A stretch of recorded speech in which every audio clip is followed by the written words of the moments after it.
नमस्ते तू महामाये श्रीपीठे सूर्यपूजिते शङ्खचक्रगदाहस्ते महालक्ष्मी नमोस्तुते। श्री महालक्ष्मीची कृपा आपल्यावर व्हावी, तिने आपल्या घरात सतत वास करावा, पैसा, शांती, समाधान घरात नांदावे म्हणून श्री महालक्ष्मीचे व्रत करतात। हे व्रत केल्याने मनातल्या सर्व इच्छा पूर्ण होतात। श्री महालक्ष्मीची अनेक नावे, अनेक रूपे आहेत। पार्वती, सिंधुकन्या, महालक्ष्मी, लक्ष्मी, राजलक्ष्मी, गृहलक्ष्मी, सावित्री, राधिका, रासेश्वरी, चंद्रा, गिरिजा, पद्मा, मालिती, सुशीला अशा विविध नावांनी श्री महालक्ष्मी ओळखली जाते। अशा या सर्वांभूती असलेल्या महालक्ष्मीची ध्यानी घ्यावी अशी ही कहाणी आहे द्वापर युगातली, आपल्या भारतातील सौराष्ट्र देशात घडलेली। तेथे एक राजा राज्य करीत होता। त्याचे नाव भद्रश्रवा। तो शूर होता, दयाळू होता, प्रजादक्ष होता। 4 वेद, 6 शास्त्रे, 18 पुराणे यांचे ज्ञान त्याला होते। अशा त्या राजाच्या राणीचे नाव होते सूरतचंद्रिका। राणी रूपाने सुंदर होती, सुलक्षणी होती आणि पतिनिष्ठ होती। त्यांना एकूण 8 अपत्ये होती, 7 पुत्र आणि त्यांच्यानंतर झालेली एक कन्या। राजा राणीने कन्येचे नाव शांबाला ठेवले होते। एकदा देवीच्या मनात आले, आपण राजाच्या राजप्रसादी राहावे, त्याने राजा आणखी सुखी होईल, प्रजेलाही तो आणखी सुख देईल। गरिबाकडे राहिले तर सगळ्या संपत्तीचा तो एकटाच उपभोग घेईल। म्हणून देवीने एका म्हातारीचे रूप घेतले, फाटकी वस्त्रे लावली, आधारासाठी काठी घेतली आणि काठी टेकत ती राणीच्या महालाच्या दाराशी आली। तिला पाहताच एक दासी पुढे आली। तिने म्हातारीला विचारले, कोण ग बाई तू? कुठून आलीस?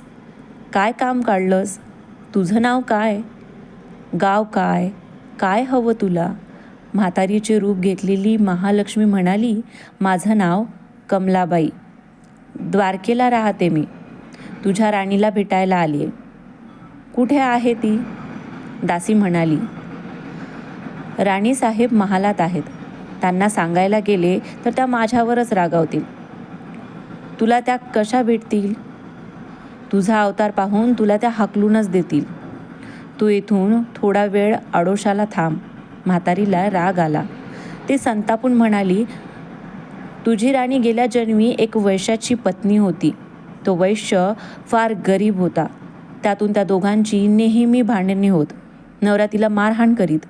ह्या त्रासाला कंटाळून एक दिवस ती घर सोडून गेली आणि जंगलात उपाशी तापाशी भटकू लागली। तिची ती अवस्था पाहून मला तिची दया आली। मी तिला ऐश्वर्य, सुख आणि संपत्ती देणाऱ्या महालक्ष्मीच्या व्रताची माहिती सांगितली। त्याप्रमाणे तिने ते व्रत केले। तिच्या व्रताने महालक्ष्मी प्रसन्न झाली, तिचे दारिद्र्य संपले, तिचे घर संपत्ती समृद्धीने भरले, तिच्या जीवनात आनंद भरला। मृत्यूनंतर महालक्ष्मी व्रत केल्यामुळे ती दोघे पती पत्नी लक्ष्मी लोकात वैभवात राहिली। या जन्मी त्यांचा जन्म राजकुळात झाला आहे। देवीच्या कृपेने ती आता राणीपदावर बसली आहे। म्हातारीचे बोलणे ऐकून दासीच्या मनात जिज्ञासा निर्माण झाली।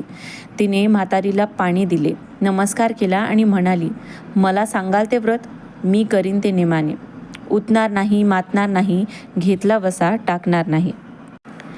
म्हातारीने दासीला लक्ष्मी व्रताची माहिती सांगितली। मग ती उठली व काठी टेकत निघाली। तेवढ्यात राणी तरातरा महालातून बाहेर आली। फाटक्या वस्त्रात म्हातारीला पाहताच ती संतापली आणि उर्मटपणे म्हणाली, कोण ग तू थेरडे? इकडे कशाला आलीस? जा इथून। तिने पुढे जाऊन म्हातारीला घालवून दिले। ती म्हातारी म्हणजे प्रत्यक्ष महालक्ष्मीच होती, हे राणीला कळले नाही। राणीचा तो उर्मटपणा पाहून महालक्ष्मीने तिथे न थांबता स्वस्थानी जाण्याचे ठरवले. राणीचा महाल सोडून म्हातारी निघणार तोच एक मुलगी लगबगीने बाहेर आली. ती मुलगी होती राजकन्या शांबाला. तिने येऊन म्हातारीला नमस्कार केला आणि कळवळून म्हणाली, आजी रागावू नका, माझी आई चुकली, तिच्यासाठी मला क्षमा करा, मी तुमच्या पाया पडते. राजकन्येचे ते बोलणे ऐकून श्री महालक्ष्मीला तिची दया आली. तिने शांबालाला लक्ष्मीव्रताची माहिती सांगितली. तो दिवस मार्गशीर्ष महिन्यातील पहिला गुरुवार होता. पुढे त्या दासीने लक्ष्मीव्रत केले. तिची स्थिती सुधारली. दासीपणा सोडून ती संसार सुखाने करू लागली. राजकन्या शांबालेनेही भक्तिभावाने सांगितल्याप्रमाणे महालक्ष्मीव्रत केले. सगळे नेमधर्म पाळून दर गुरुवारी तिने ते व्रत केले. शेवटच्या गुरुवारी उद्यापन केले. लवकरच शांबालाचा विवाह सिद्धेश्वर नावाच्या राजाच्या मालाधर नावाच्या राजपुत्राशी झाला. तिने राजवैभव मिळवले. लक्ष्मीव्रताच्या प्रभावाने तिचा संसार सुखासमाधानाचा चालू लागला. पण इकडे भद्रश्रवा व राणी चंद्रिका यांना हळूहळू वाईट दिवस दिसायला लागले. त्यांचे राज्य गेले. त्यांचे सगळे वैभव ऐश्वर्य लयाला गेले. चंद्रिका राणी होती, ती स्थिती आता बदलली. अन्न पाण्यालाही ती महाग झाली. भद्रश्रवाला फार वाईट वाटे. पण तो तरी काय करणार. एक दिवस चिंतेत उगवत होता तसाच मावळत होता. एक दिवस भद्रश्रवाला वाटले मुलीकडे जावे, तिला पाहावे आणि 4-8 दिवस तिच्याकडे राहावे. त्याप्रमाणे तो जावयाच्या राज्यात आला. चालून तो खूप दमला होता. म्हणून थोडा वेळ विश्रांती घेण्यासाठी तो एका नदीच्या काठी बसला. राणीची दासी नदीवर येत होती. तिने भद्रश्रवाला ओळखले. दासी धावत महालात गेली. राजाला बातमी सांगितली. शांबालालाही ते समजले. शांबाला आणि मालाधरने रथ पाठवून भद्रश्रवाला मोठ्या मान सन्मानाने राजवाड्यात आणले आणि त्याचा आदर सत्कार केला. काही दिवस जावयाचा आणि मुलीचा पाहुणचार घेत भद्रश्रवा राजवाड्यात राहिला. आता परत जायचे विचार त्याच्या मनात घोळू लागले. जावयाला त्याने तसे सांगितले. जावयाने संमती दिली. भद्रश्रवा परत निघाला तेव्हा शांबालेने एक हंडा भरून धन पित्याला दिले. तो हंडा घेऊन भद्रश्रवा घरी आला.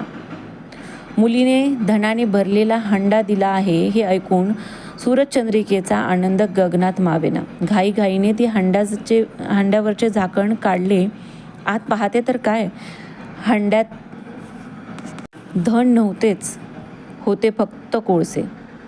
महालक्ष्मीच्या अवकृपेने हंड्यातल्या धनाचे कोळसे झाले होते. चंद्रिकेने कपाळावर हात मारून घेतला. भद्रश्रवा हा चमत्कार पाहून चकित झाला होता. दुःखाचे दिवस संपत नव्हते. दारिद्र्याचे भोग सुटत नव्हते.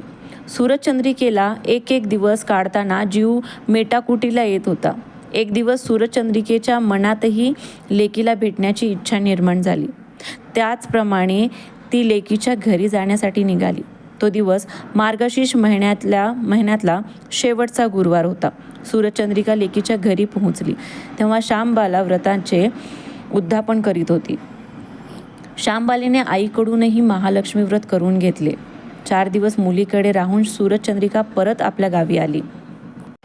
लक्ष्मीव्रत केल्यामुळे काही दिवसांतच त्यांना त्याचे पूर्वीचे वैभव परत मिळाले.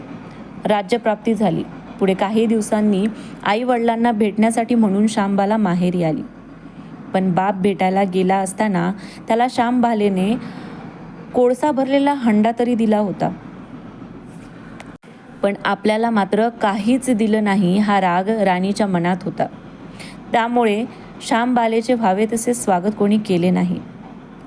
राणीने एक प्रकारचा तिचा अपमानच केला होता.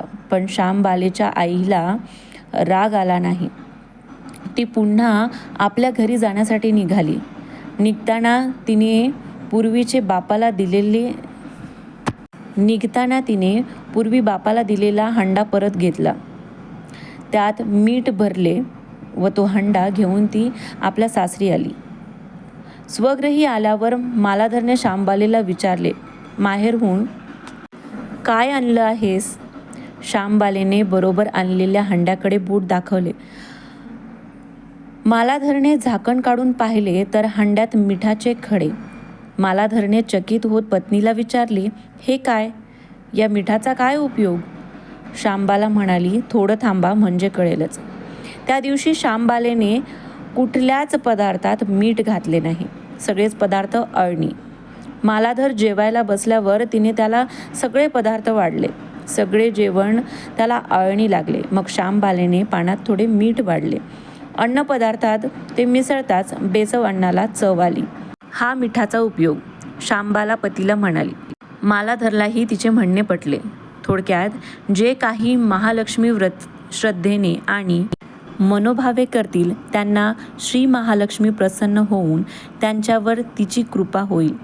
पण श्रीमंती आल्यावर सुद्धा माणसाने उतू नये. नित्यनेमाने श्री महालक्ष्मी व्रत करावे. देवीचे मनन चिंतन करावे. म्हणजे देवी सदैव तुमच्या पाठीशी उभी राहील, तुमची कामना पूर्ण करेल. महालक्ष्मीची ही कहाणी गुरुवारी सुफळ संपूर्ण. ओम महालक्ष्मी नमः. ओम शांती शांती शांती शांती.